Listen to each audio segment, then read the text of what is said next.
le Nouveau-Mexique et l'Arizona, les deux États les plus au sud des États-Unis.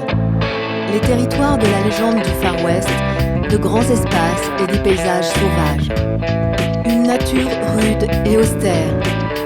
Tout un panel d'univers. D'est en ouest, on passe de la prairie à la montagne, puis au plateau et au canyon pittoresque. De la vallée fertile du Rio Grande au désert de Sonora ou aux dunes de Wild Sands. Et comme bouquet final, le Grand Canyon. Si les deux États n'ont rejoint l'Union qu'en 1912, il n'en abrite pas moins un riche héritage culturel. Peintures rupestres datant de plus d'un millénaire, vestiges des civilisations indiennes nomades ou sédentaires, influence de l'occupation espagnole. Santa Fe, la capitale du Nouveau-Mexique, a été fondée en 1610 par les colons espagnols. L'État abrite 2 millions d'habitants. Une population mêlant indiens d'Amérique, latinos, anglo-américains. Tout comme ceux d'Arizona, ces territoires appartiennent aux États-Unis depuis la guerre qui les opposa au Mexique en 1846. C'est indirectement la ruée vers l'or en Californie voisine qui permettra leur peuplement. Les prospecteurs déçus viendront y tenter à nouveau leur chance. Aujourd'hui, Phoenix, la capitale de l'Arizona, est une métropole vivante d'1 million d'habitants où il fait toujours bon porter des bottes de cheval et un légendaire Stetson. Et quand on parle de cow-boys, généralement les Indiens ne sont pas loin.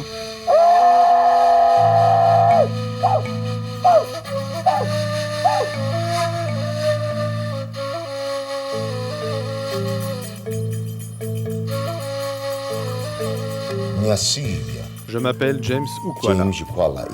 Je fais partie de la tribu des Havasupai. Le nom Havasupai signifie « les hommes de l'eau turquoise ».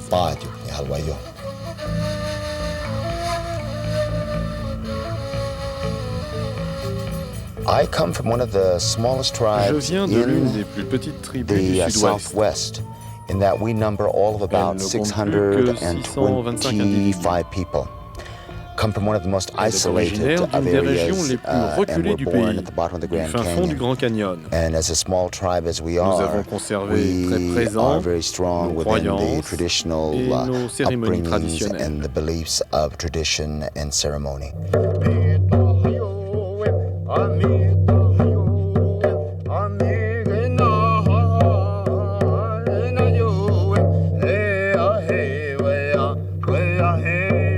James Ukwala a quitté sa tribu il y a 9 ans pour venir vivre à Sedona, en Arizona. Un exil difficile, mais qu'il a jugé nécessaire pour faire connaître la culture des Havasupai.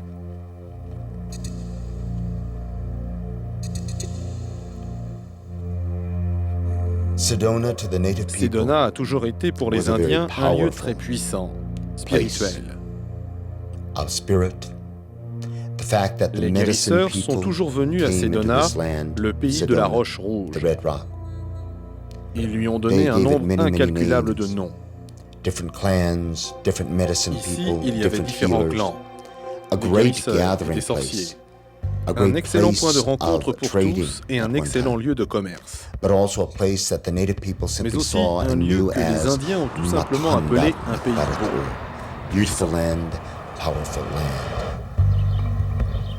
Sedona reste encore aujourd'hui un lieu magique. Mais la solitude n'est plus de mise. La ville est devenue un lieu de rencontre de toutes les croyances ésotériques. James Ukwala a profité de cet afflux. Pour vivre, il crée, fabrique et vend des bijoux et des vêtements inspirés des tenues des Indiens de sa tribu. Je suis le seul Indien Havasupai à Sedona. Cela ne signifie pas que je suis le seul Indien. Mais ceci me donne l'occasion unique d'entrer en contact avec les gens qui viennent à Sedona et qui veulent mieux connaître les Indiens et leurs cérémonies.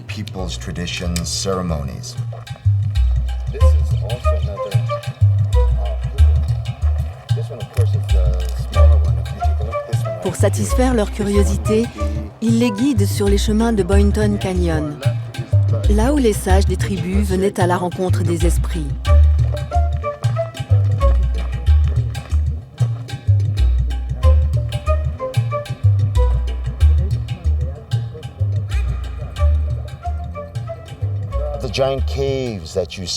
Les grandes cavernes que nous voyons ici étaient les maisons de nos ancêtres. Aujourd'hui, on les appelle les habitants des rochers. Mais notre peuple les connaissait sous le nom des gens d'il y a très longtemps. Ils ont vu la création et reconnu la puissance de l'esprit.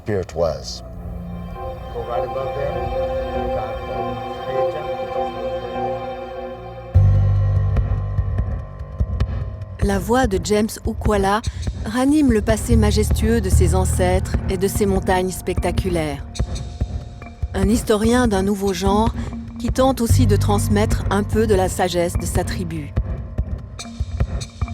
Nous disons simplement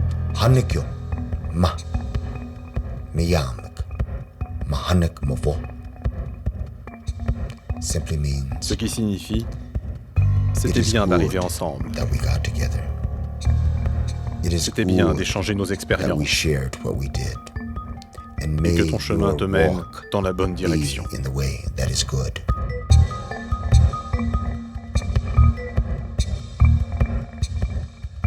Les traditions indiennes sont tout aussi vivantes au Nouveau-Mexique. Albuquerque accueille le Gathering of the Nations, le plus grand rassemblement de peuples indiens du monde. Longtemps oppressés par le pouvoir blanc, ils cherchent à conquérir et acclamer la fierté de leur identité. Danse, musique, artisanat sont à l'honneur chaque année pendant 2 jours.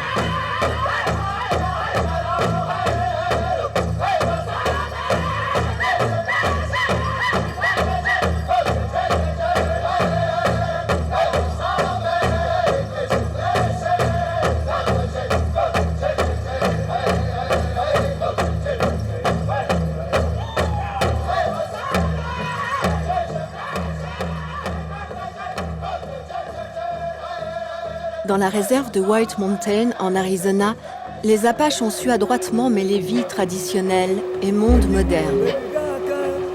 Janet Crocker est une mère de famille de 26 ans. Nous n'avons pas de building ici, pas de voie express.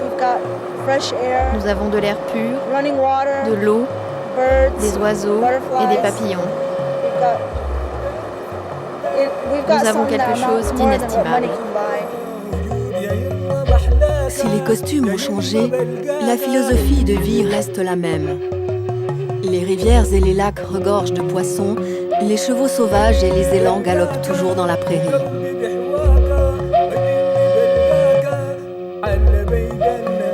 Chez les Crockers, vivre la tradition indienne ne signifie pas pour autant refuser le mode de vie américain. Doreen est la mère de Janet. Elle a connu une toute autre époque. Avant, la vie était dure. La vie moderne a simplifié pas mal de choses. Mais parfois, nous aimons être remodés. Par exemple, en cuisinant comme avant. Nous mangeons aussi des plats plus modernes. Ils sont bons d'ailleurs. Vivre dans une maison comme celle-ci nécessite un certain apprentissage. J'ai toujours vécu sans baignoire. J'avais certes l'électricité et le gaz, mais pas l'eau courante. Nous allions toujours la chercher au fleuve.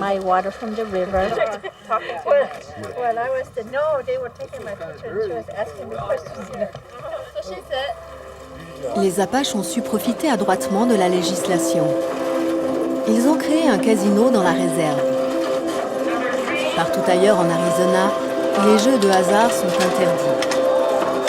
Bien sûr, comme beaucoup d'autres, Janet travaille ici.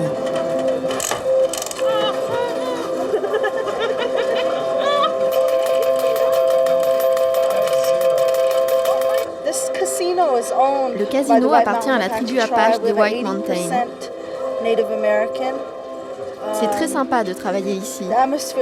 L'ambiance est vraiment bonne et on rit beaucoup. Tu te rends au travail avec le sourire et tu repars avec le sourire. Si les dollars peuvent tomber directement des poches des visages pâles, pourquoi se priver? J'ai une assurance vie, une assurance maladie et une assurance vieillesse pour moi et pour mes enfants. Nous ne dépendons plus de personne. Le casino est très important, mais les Apaches n'en oublient pas pour autant de préserver leurs rites. Comme ceux qui accompagnent les premières règles d'une jeune fille. Une fête est donnée en son honneur. Elle a pour nom Sunrise, lever du soleil. Les roulements de tambour battent encore au rythme des chœurs.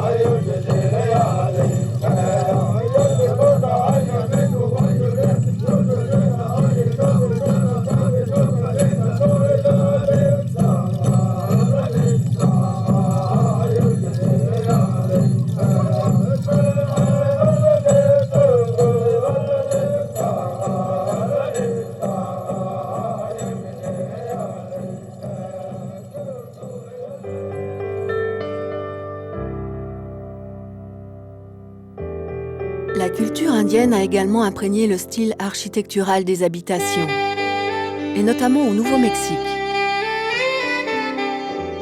Le canyon de Frijoles, non loin de Santa Fe, abrite les restes d'une colonie anazie.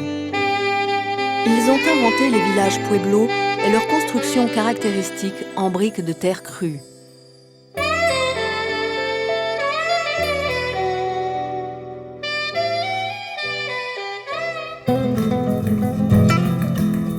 Leur influence se retrouve au premier coup d'œil dans les rues de la capitale de l'État. Les habitations dites de style adobe en reprennent les grands principes.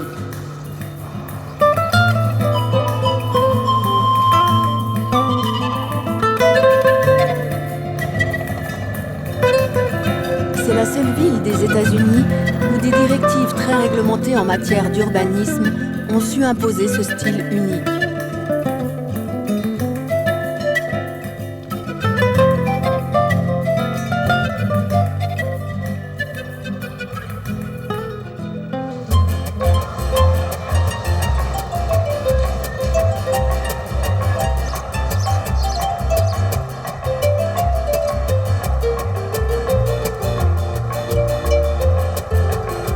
Buzz Benbridge est l'un des architectes spécialisés depuis 50 ans dans l'adobe. Il s'apprête à livrer une nouvelle maison à des clients. Bonjour, comment allez-vous? Ça va bien? Oui, ça va plutôt bien. Ça commence vraiment à ressembler à quelque chose. C'est prêt? Oui, pas de souci. Je ne voudrais pas que vous ayez à dormir sous une tente.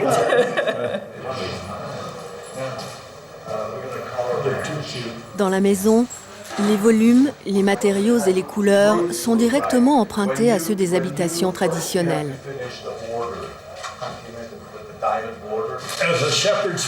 Ceci est une cheminée typique d'une maison de berger. Ces anciennes maisons mexicano-espagnoles avaient une cheminée comme celle-là. Ainsi, le père de famille pouvait dormir tout près du feu lors des nuits froides ou s'il avait un mouton malade. Ce foyer était leur unique moyen de chauffage.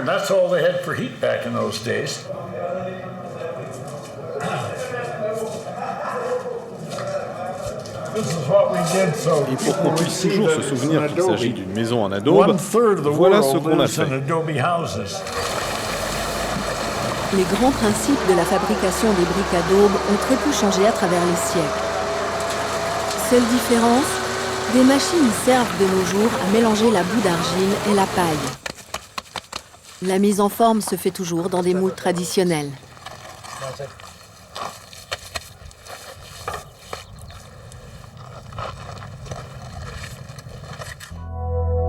Les habitations d'hier n'ont rien à envier à celles d'aujourd'hui. Les fondations de celles retrouvées au Bandelier National Monument laissent penser que les plus grandes d'entre elles, les habitations communes, pouvaient faire jusqu'à 250 mètres de long sur 2 étages et abriter 300 pièces. Elles étaient construites en appui sur la falaise. De quoi loger une centaine de personnes.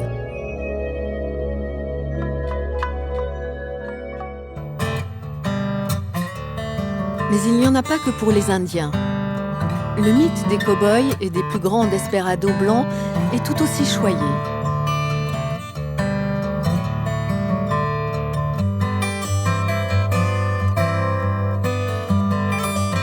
À Lincoln, petite ville oubliée du Nouveau-Mexique, c'est la légende de Billy the Kid qui continue à faire parler d'elle.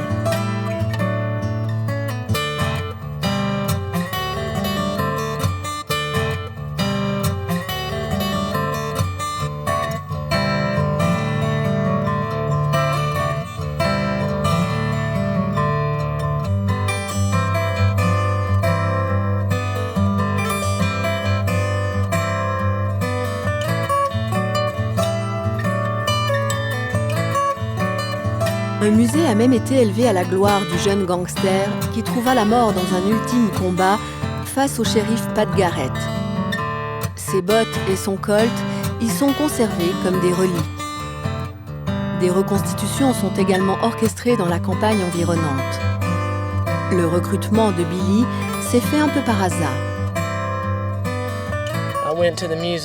Un jour, je suis allé au musée et l'un des types qui y travaillait est venu me voir. Il m'a regardé avec un air étrange. Je ne comprenais pas trop ce qu'il me voulait. Et soudainement, il m'a dit « C'est incroyable ce que vous lui ressemblez ». Je lui ai dit « Vous savez, n'importe qui avec un chapeau pareil lui ressemblerait ». Il m'a répondu « Non, je vous assure ». Et c'est comme ça que tout a commencé.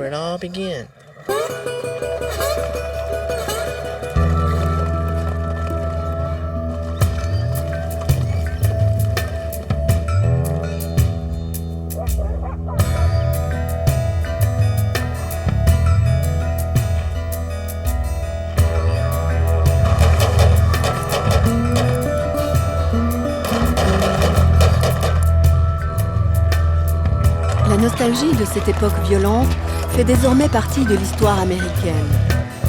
Elle est célébrée en tant que telle.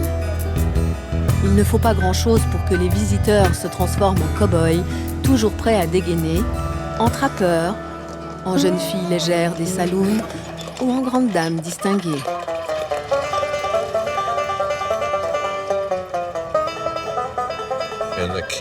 Les gens, les enfants, adorent l'histoire de Billy the Kid. Ils voient en lui une sorte de Robin des Bois. Les adultes ne sont pas moins enthousiastes. Personne ne manquerait la photo en costume d'époque dans le studio de Connie Mayhew.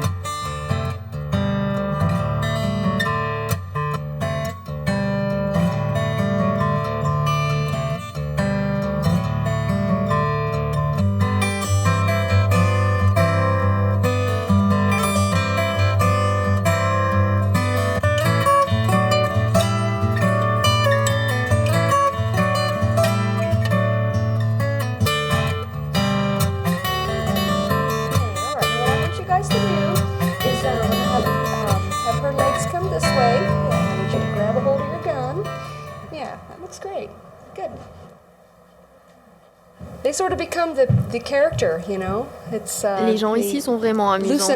Ils ont l'air détendus, se sentent sans complexe, sont sexy, ou découvrent un peu de leurs jambes. Les jeunes aiment bien poser avec un pistolet.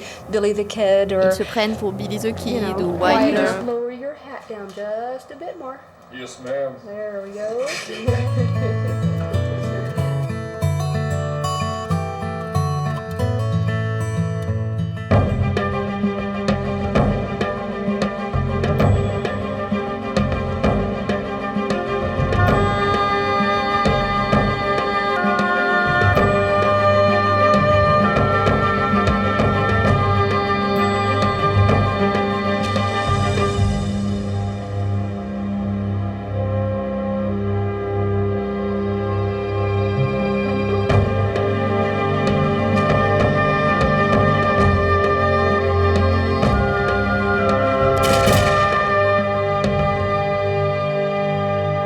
Chaque jour, la légende se poursuit et l'histoire finit toujours aussi tragiquement.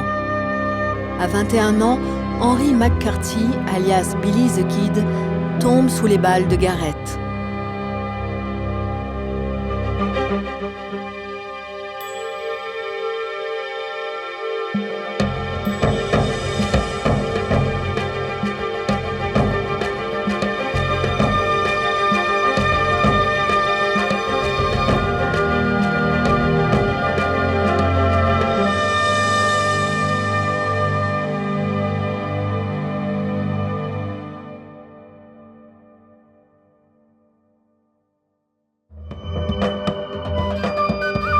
il n'y a pas que le mythe.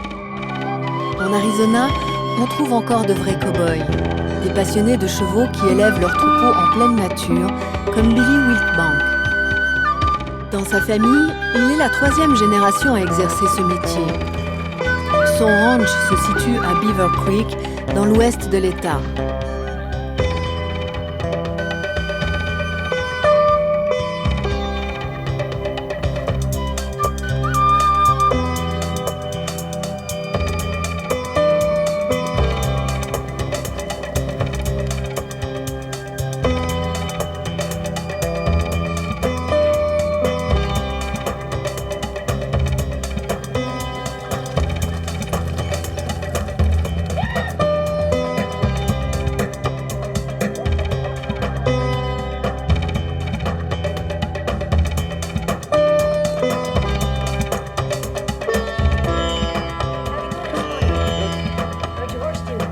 Il y a 7 ans, Billy, sa femme Karen et ses 2 fils sont venus s'installer ici, c'est-à-dire au milieu de nulle part.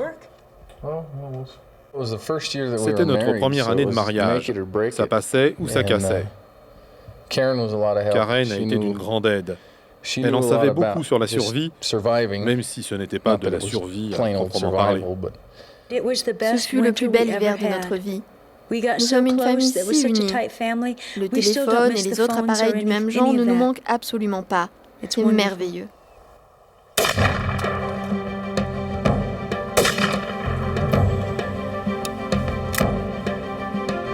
Même Sam et Jack y trouvent leur compte. Je préfère travailler dur ici dans les montagnes plutôt que de vivre en ville sans travail. Je ne sais pas pourquoi. Ici, la vie me semble simplement meilleure. Beaucoup d'enfants n'ont pas la possibilité de grandir comme cela. Ils passent leur temps devant la télévision. Moi, je grandis différemment.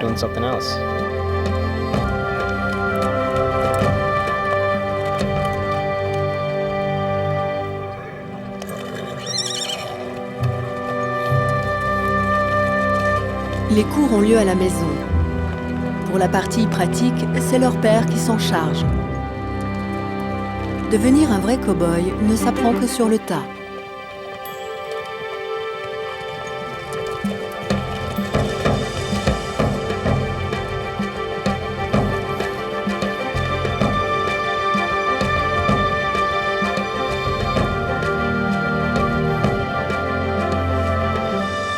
Old Blue a 3 ans.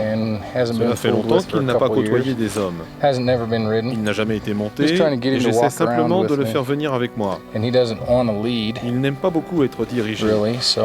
C'est pourquoi je prends une 2e longe et je tente de le faire avancer comme ça.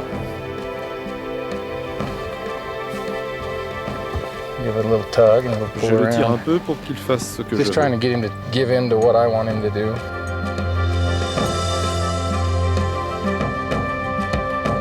Puis vient le moment où Billy va tenter de le monter.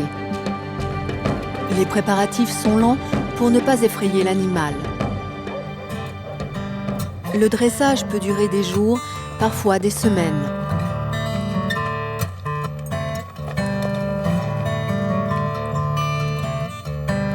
La première tentative est rarement couronnée de succès.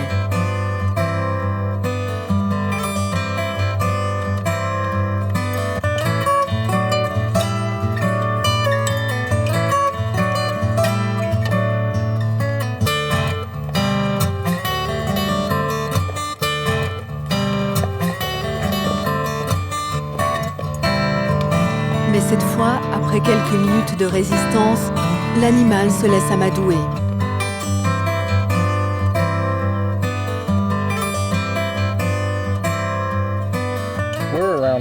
Nous restons beaucoup avec les chevaux. Nous ne les montons que lorsque cela est nécessaire. Nous ne sortons pas le dimanche dans l'unique but de monter à cheval. Nous montons quand nous avons une bonne raison de le faire.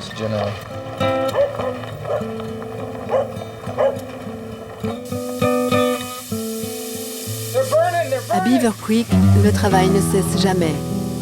De l'aube au crépuscule, du pâturage à la cuisine, chacun donne un coup de main.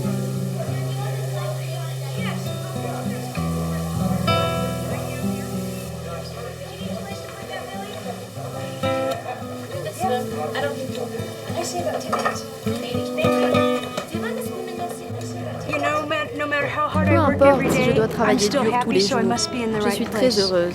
J'aime cet endroit. Peu importe s'il faut faire la vaisselle, cuisiner ou ranger, je suis dans mon élément. Je ne pourrais pas travailler avec une pointeuse ou rester dans un bureau. Je ne serais pas bonne à cela, alors que je cuisine bien et que j'aime discuter avec les gens.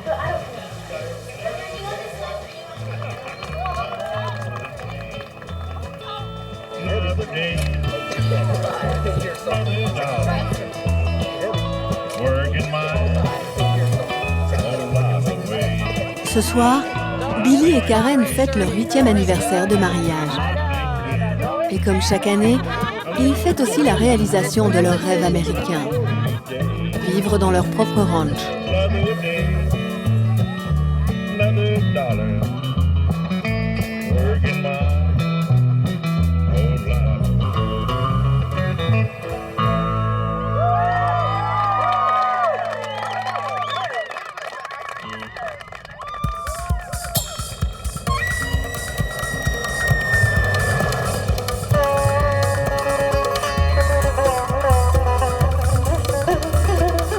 Le lendemain, les Wiltbank partent rendre visite au père de Billy. Son ranch, Spruce Dale, est à 12 km.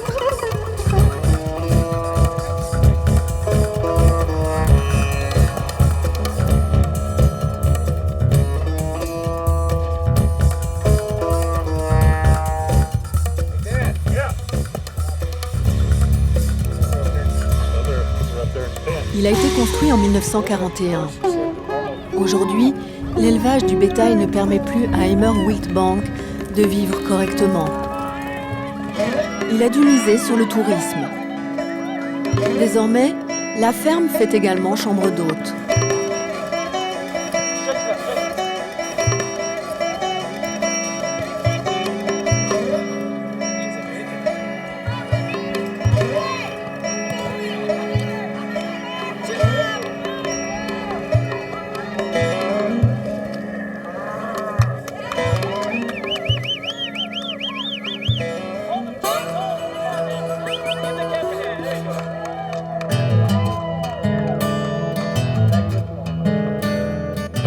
C'est vrai, la vie traditionnelle de ranch avec des bovins ne rapporte plus assez d'argent.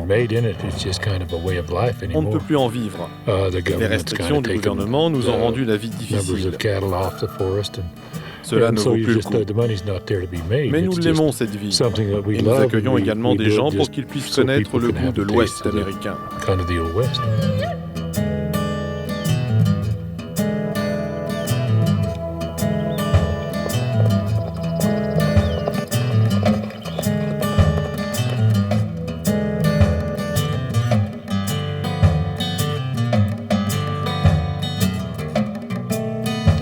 Nous faisons encore tout à l'ancienne.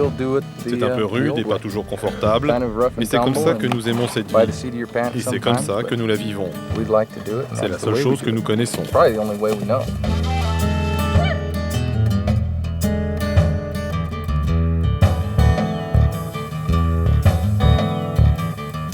Le travail des cow-boys est aussi à l'origine de l'un des spectacles les plus populaires dans la région, le rodéo. Les compétitions qui se déroulent chaque semaine à Tucson, en Arizona, rassemblent plusieurs milliers de spectateurs.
surprenant, des femmes participent également aux épreuves et dans toutes les disciplines.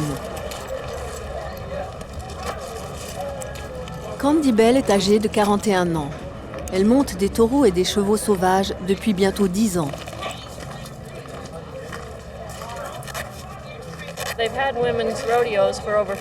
Le rodéo pour femmes existe depuis plus de 40 ans, mais il n'est pas vraiment connu. Il n'a jamais été encouragé. Les gens savent rarement que les femmes montent aussi des taureaux ou des chevaux sauvages. Ils pensent qu'elles sont cantonnées aux épreuves de slalom et de lasso.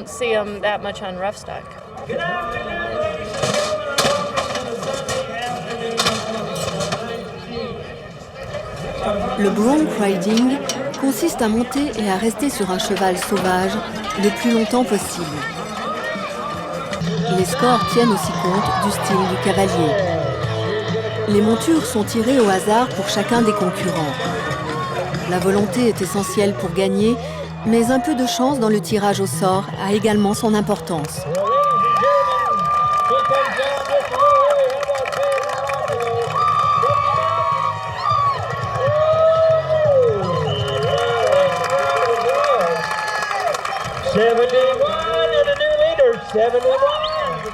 La liste des blessures de Candy est longue. Poumons transpercés, hanches, chevilles et autres os brisés. Pour le rodéo des hommes, les taureaux sont normalement beaucoup plus puissants et plus rapides que tout le monde. Mais parfois, dans des petites villes, on nous donne aussi ce genre de taureau. On ne le sait pas à l'avance. Dans les règles, il est écrit qu'ils ne peuvent pas nous donner des taureaux qui peuvent tuer des femmes. Mais il n'y a aucune garantie. Si tu te trouves au mauvais endroit, tu peux très bien te faire tuer.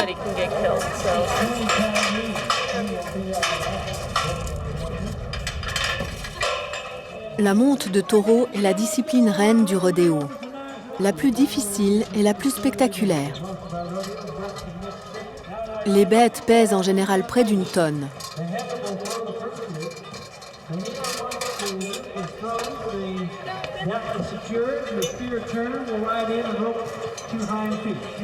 Pour les exciter avant de les lâcher dans l'arène, une courroie vient leur enserrer les parties génitales.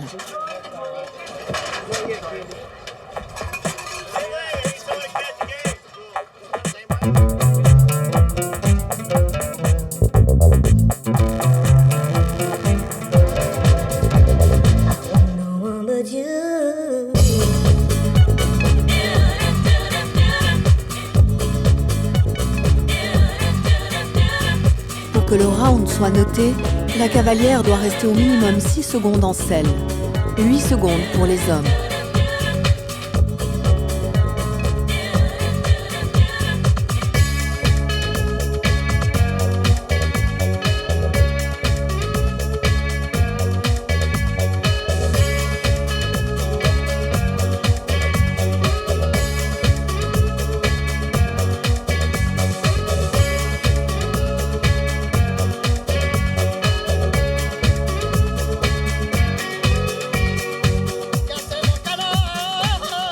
Pour moi, tout cela est un peu comme une danse.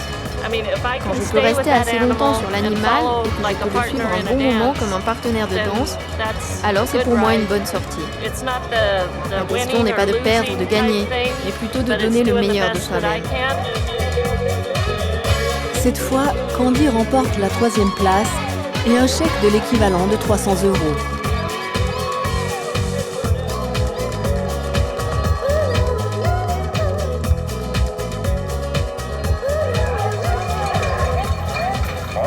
Mais les cavaliers ne sont pas les seuls à risquer leur peau dans l'arène. Le métier de clown de rodéo est sans doute l'un des plus dangereux. Ils doivent détourner l'attention de la bête une fois qu'elle a jeté à terre son cavalier. Shawn Hall est prêt à prendre ce risque. Tu es toujours nerveux. Si on te dit que ce n'est rien, c'est un mensonge. La peur est là aussi. Parfois, je me demande pourquoi je fais ce métier. Mais quand tu sors vainqueur, alors ça vaut le coup.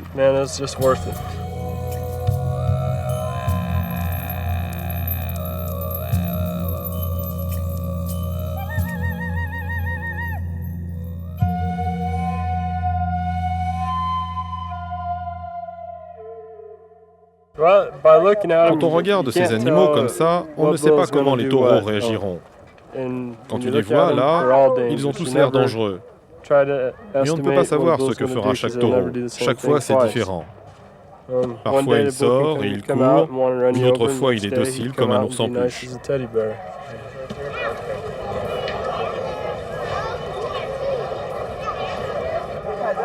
Shaun est de retour dans l'arène après une blessure. Une fois de plus, il se dépense sans compter.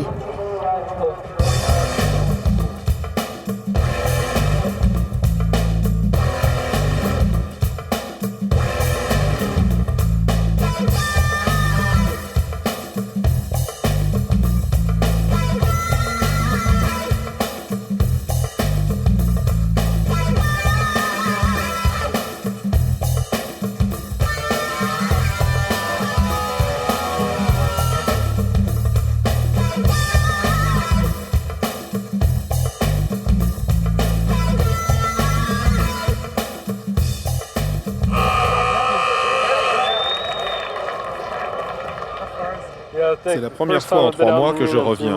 Je suis vraiment crevé. Je commence déjà à voir double.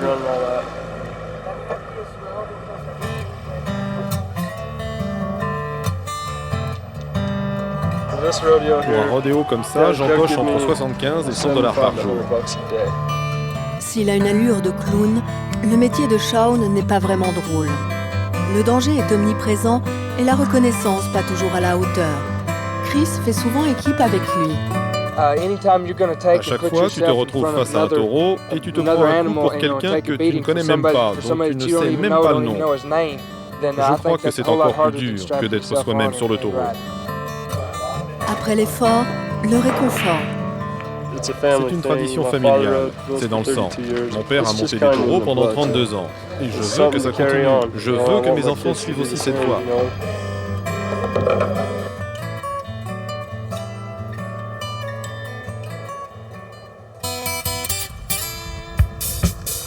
Ce mythe du cow-boy américain, de cet homme intrépide, volontaire et conquérant, a été véhiculé par le cinéma hollywoodien.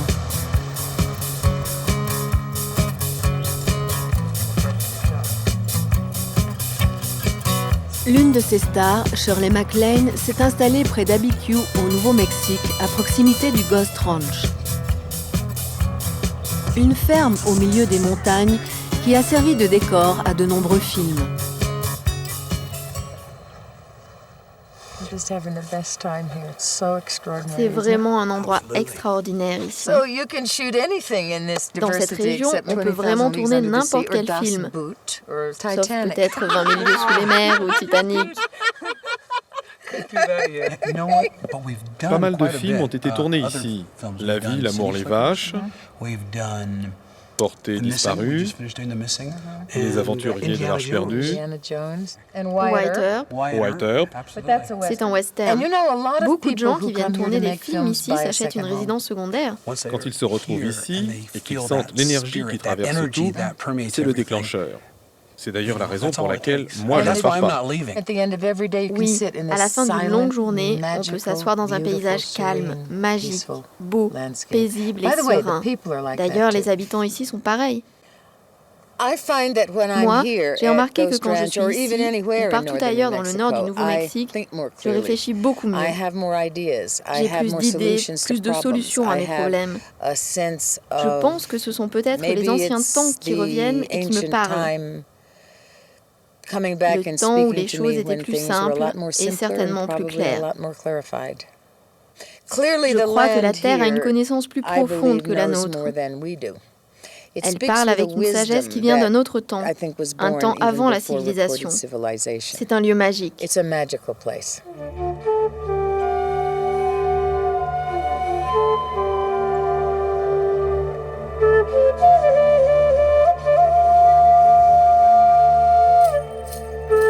La majesté mystérieuse des lieux a certainement contribué à faire naître un élan mystique particulier dans ces États. Sectes New Age et gourous en tout genre font fureur.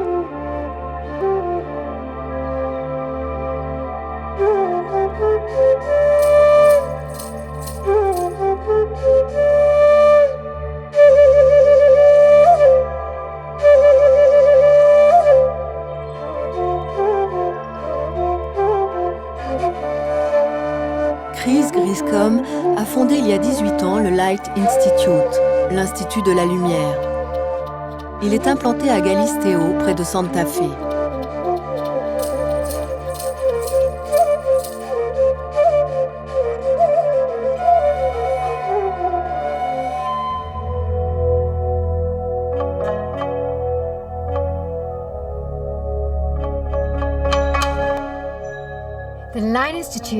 Le Light Institute est un endroit où les gens peuvent venir pour laisser la lumière entrer dans leur vie. La lumière aide symboliquement et physiquement à prendre conscience de ses problèmes, ses rêves et de sa personnalité.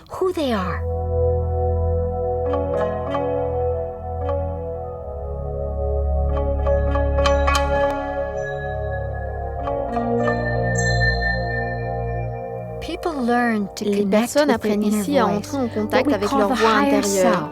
Nous l'appelons la voix de l'âme, le moi supérieur. Ainsi, ils gagnent une confiance profonde en eux-mêmes. Ils découvrent la raison et l'histoire de leur vie. À quelques kilomètres du Light Institute, au milieu du désert, l'école Nisoli pour la conscience globale. Chris l'a fondée pour mieux préparer les jeunes à la vie. Les stages ont pour but de leur faire mieux comprendre leur existence en les aidant à percevoir le sens de la vie.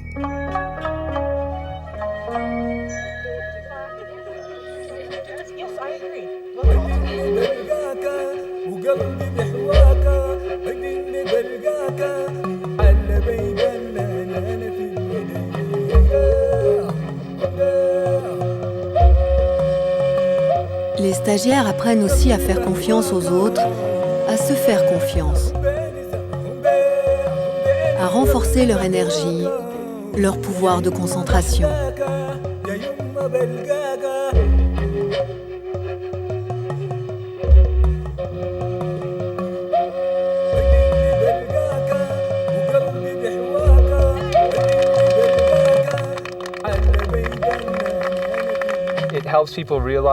Ça aide les gens à connaître leurs craintes et à les surmonter. Et ils en sont capables, même s'ils sont persuadés du contraire. Les exercices corporels ne sont qu'une étape. Ils doivent s'appuyer sur un exercice quotidien de la méditation dans la salle prévue à cet effet.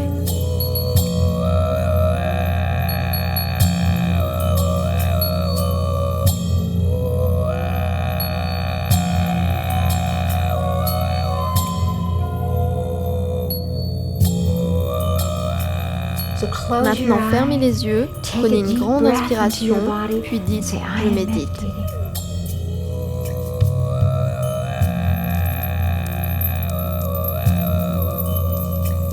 Tout cela peut sembler bien farfelu, mais à Sedona, en Arizona, le phénomène a pris une ampleur surprenante. La ville est devenue le point de convergence de tous les gourous des États-Unis. C'est là qu'exerce Raelio. Il se considère lui aussi comme un guide spirituel. Ce chant est une prière. Les gens doivent relier le Saint-Pays avec plus que le simple monde rationnel. Cela nous aide de ne faire qu'un avec la puissance spirituelle. Nous vivons dans une époque de bouleversement. Une nouvelle prise de conscience plane au-dessus de notre planète. Avec cette prise de conscience, nous montrons le chemin et nous aidons les autres à trouver leur chemin. Raelio est à moitié mexicain. Sa compagne Bijou, qui porte des tresses d'indienne, est originaire du New Jersey. Leur Mystic Tour prétendent rapprocher leurs participants de l'illumination. La plupart de leurs clients viennent pour un atelier ou un week-end à la recherche, selon les termes de Raelio, de profondes connaissances et d'expériences enfouies.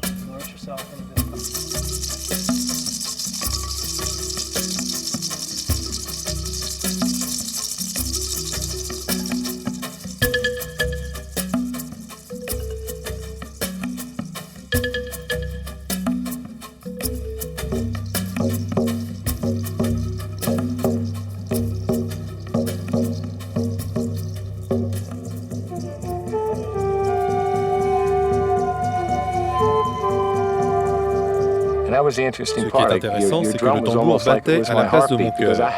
Je n'avais plus de battement. Je ne sentais plus rien dans ma poitrine. C'était comme une mer de sérénité. Pour sa part, le maître trouve sa sérénité chez lui, devant son autel.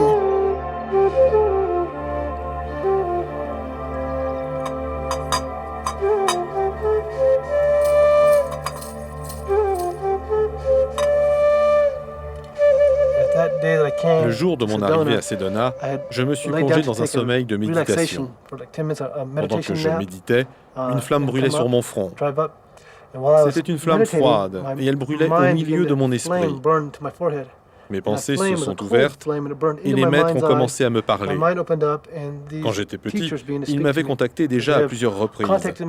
Cette fois, ils m'ont dit que je toucherais des milliers de personnes et que je deviendrais guide de l'amour et de l'inspiration.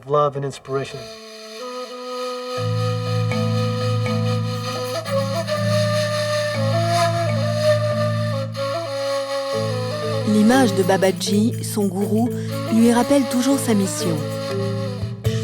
Il puise également sa force dans les vieilles ruines indiennes qui entourent Sedona.